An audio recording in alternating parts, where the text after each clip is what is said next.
man, I need some more guitars. No, you don't. You're right, I don't need more guitars. Everyone really needs more guitars, but sometimes there's a point in your life where you gotta cull. Gotta thin the herd. I was hoping we could do like the thin the herd. Like, let's try again. Thin the herd. We should just keep doing it. Thin the herd. I like when you do those things and it says something really bad, but there's a guy that's doing it on TikTok right now. It's hilarious. Anyway, we all come to that point in our life where you're just like, I got too many guitars, man. Even if you're like a rabid collector, you might come to a point where you're like, you know what? I don't know if I need to have all these anymore. It's true. Sometimes. I need to cut back a little bit. And and how do you come to those decisions? Usually it's because you're being threatened with divorce.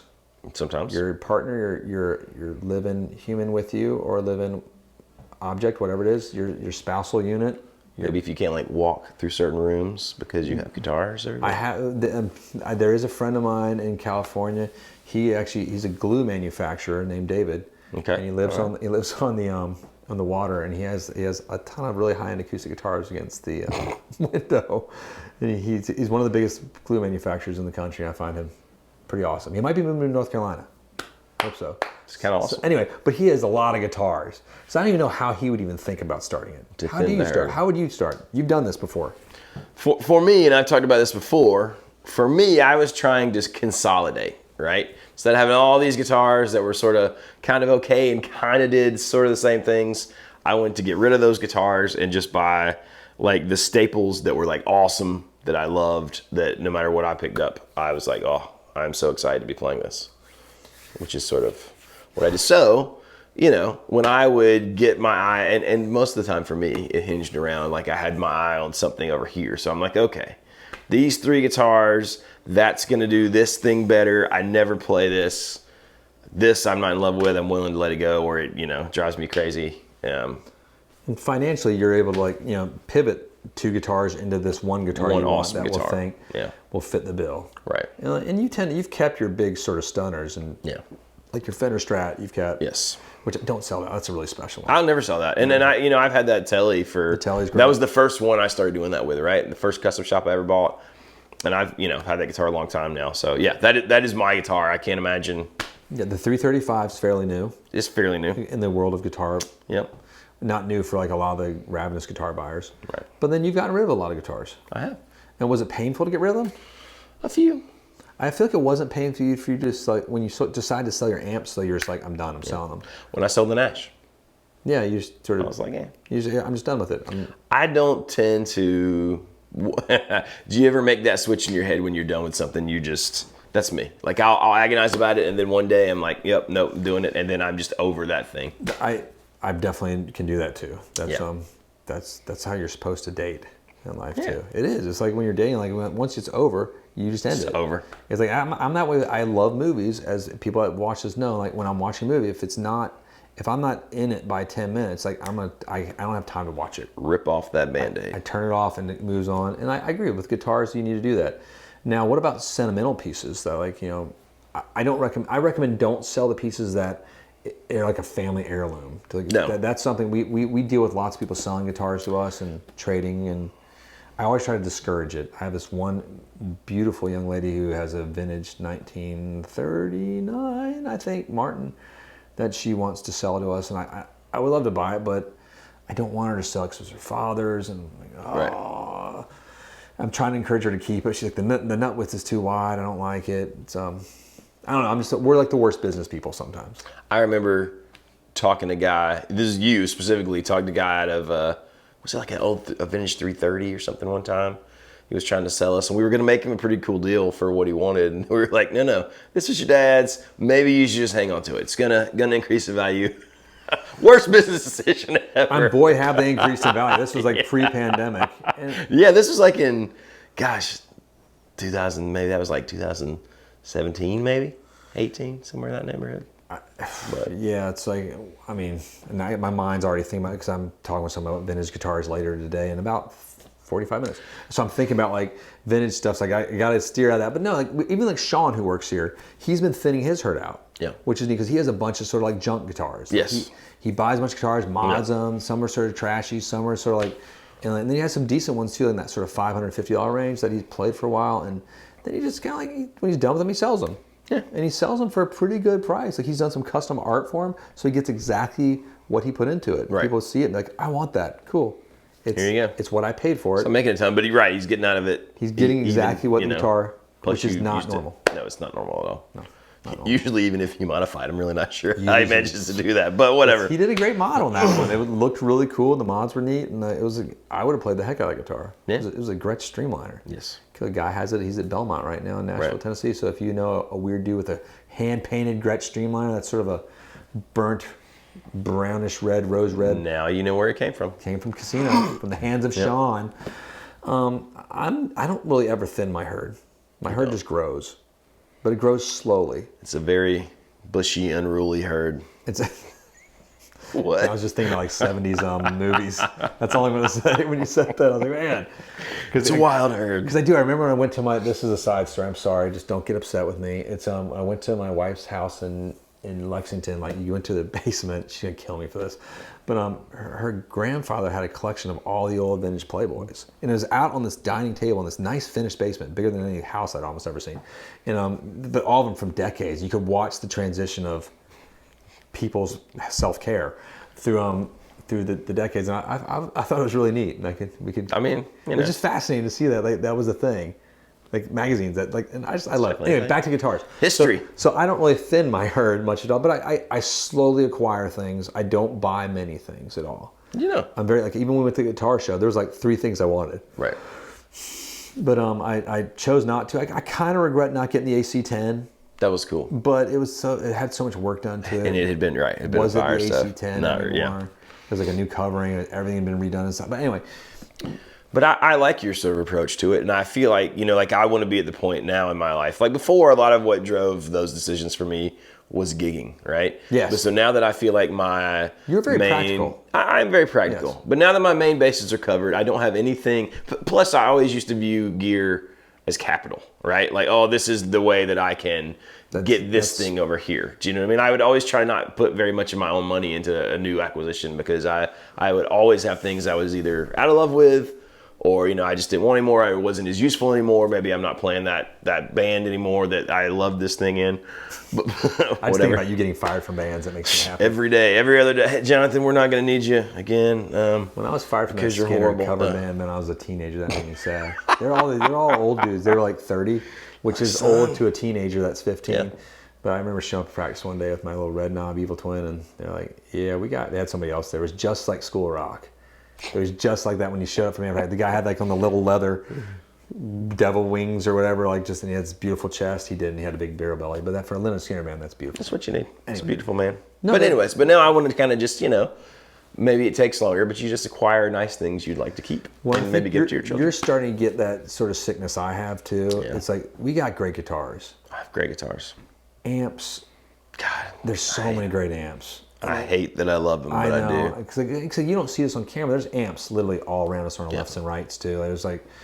There's a great orange amp over there. Like, I've had that for years. It's an old rocker verb that I just love. There's a Lone Star Mesa Boogie. There's like some vintage Fender Basemans. There's trainers, some vintage Fenders like Vibra Verbs, and like everything around. It's like, it's not really a stopping point. And I was playing the orange the other night. I haven't played the orange in over a year. It's so good, isn't it? It's really good. I was like, It's so good. I was telling someone, oranges aren't that good the other day. I was like, oh God, this is a really good amp. It's just, because I'm so used to the 2-rock. That's what I play all the time. It's just, it's not like it's a worse amp. It's just different. Well, you start to have this realization that almost matters more than the guitar. Like, I played a big outdoor show this past weekend, and I took. That was in your backyard, right? It was in my backyard. It's really weird. My neighbors they were like, upset. oh, could you quiet down? It's 12 o'clock at night on Sunday. Go on, sorry.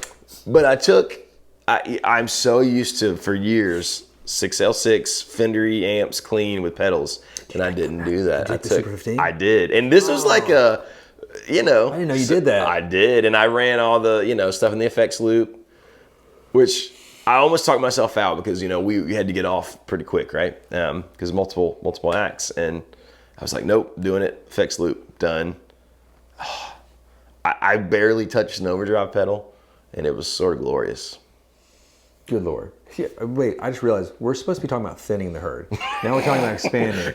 Go buy amps. Jesus, I'm sorry. Sell your guitars. Rewind, buy amps. rewind right now. No. So back to how you do it. So you have. I'm getting back on point. I was like, oh my God, I'm just having so much fun. The realization. So this is what problem. This is why it's hard for us. This is the negative and joy of this entire channel too, because we just talk like we do in the guitar shop. This is what we do, and like it goes off on tangents. And I apologize for that if you got mad at us for that tangent too. I know you don't. It's just fun. Hang out don't. Well, it's like we want you to feel like you're in the guitar shop with us because that's what it is. Because you are. Because you're pretty much. This is it. You're here. At least you don't have to smell us. Bitch, that's true. But that's no, true. but if you want to thin the herd, like let's say you have just some sort of like in the more level of low end stuff, just sort of junkier stuff that you're not going to get much money for. It's going to be more hassle to try to sell it. That's worth like try to find like a church or like some young kids that need it and can't afford it. Donate. Find your local guitar shop. I don't know if they like would just take it and try to sell it, but we take donations a lot, and then we foster them off to either the Boys and Girls Clubs or like other groups that need them. We have a woman who just brought in an old banjo, and it's not a great expensive banjo, but she wants to donate it, and she actually wants to meet the kid who gets it. So we're waiting to find the right kid. Right. So if you're local and you need a banjo and you can't afford it, let us know. We want to meet somebody that like seems deserving and like we want to help a family out. You know? We have an amp and a guitar that was donated too for the same thing. I mean, and it's awesome to be able to give someone who maybe could not acquire that, but they want to learn, they have a passion about it. That's fantastic. So that's a great option. Well, these two cats that come in too. Like I remember giving this kid like some so cool metal guitar once. They look like metal kids. Yeah. And they're not kids. They're close to 20 or something. But I knew that the money's tight. Sure. And these are the kids. Like a lot of people, they go in the store and they get ignored or shuffled off. Yeah. These dudes are awesome. And I was like, hey, just take this. And dude starts crying, almost. And like it made me emotional a bit. I didn't even realize how much it would mean to him. It's like, but just to respect, you're a human that I respect and I like you a lot. And I know it's been a tough time lately too. We all go through it.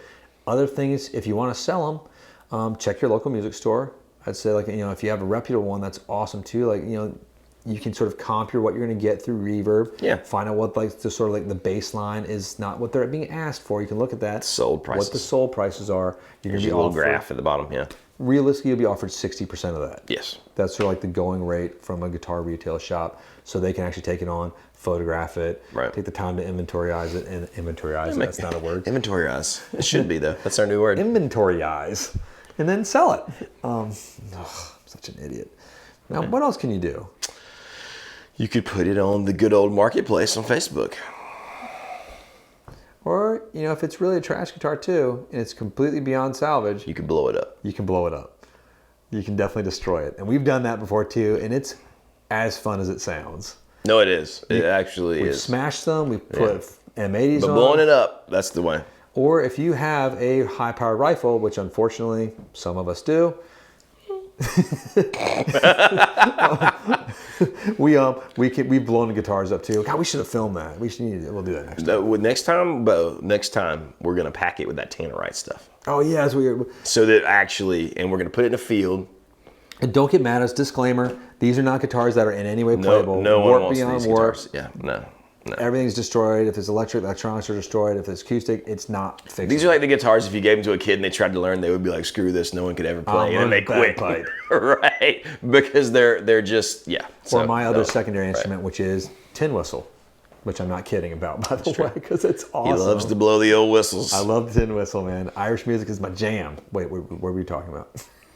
Anyway, so there's all sorts of ways. Then if you got to psychologically go down and break it down, like again, it's the ones that you're not getting the joy out of anymore. Pass that joy on to someone else. Yes, they will take it. It's a hard decision too. And one day it'll be their junk to get rid of. No, somebody's junk. Take the can down the road.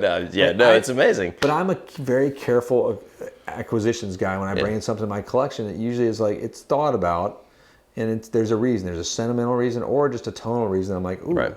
That fits something I've always kind of wanted. And now I'm in a position in life where I can maybe afford it. Yeah. Like that, that's kind of it, So hopefully you don't have to go through this.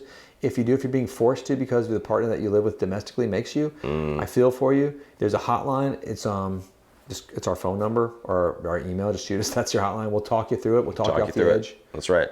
We might buy your guitars from you even. Or we'll try to talk you out of it. If you find the right partner, like my wife usually gets mad sometimes when I get rid of things because she gets more sentimentally attached than I do. And I'm just like, once I turned that corner, I'm like, it's dead to me. In fact, worst thing I did is I sold the guitar that I used to propose to her with. Oh, yeah. And then she was all like, I couldn't understand why she was upset. It never even occurred The to me. It was just proposal another guitar. acoustic guitar that I What kind of guitar was it? It was a Tacoma. Okay. But it was a mini yeah. jumbo and it was all solid coal. It was kind of cool. That's kind of, but it wasn't like. It was just like, whatever. I sold it for something. I don't even remember what I bought. Who knows? That was like 20 I'm years glad ago. you upset your wife about that. Made me happy. And Jonathan has an amazing wife because she not only encourages him to keep all the guitars, but she lets you kiss her Sometimes. sometimes and hold hands. Like twice a week. Twice a week. That's Twice a week. That's more than I kiss. Yeah. Even with my facial. Side note, Natasha, if you're watching this at this point, we'll be talking to you. We'll see you next year at NAMM. Sounds fun. Sounds exciting. I got that. I hope you got my email back. It took a few days. It gets lost in the George. But I'm just excited. That's NAMM coming up again next year. We already got our hotels booked. And we actually get bunk beds. It's ridiculous. No real actual bunk beds. Real bunk beds. We're stupid. Anyway, I think that's all I got, man. I think that's it. So just Thin your herd. thin away, don't thin So away. you can buy some more guitars. Basically, the point was you thin your herd to buy more gear. But anyways, That is the point. hit like and subscribe if you haven't already. Don't forget to click the bell. We'll see you guys next time. Bye.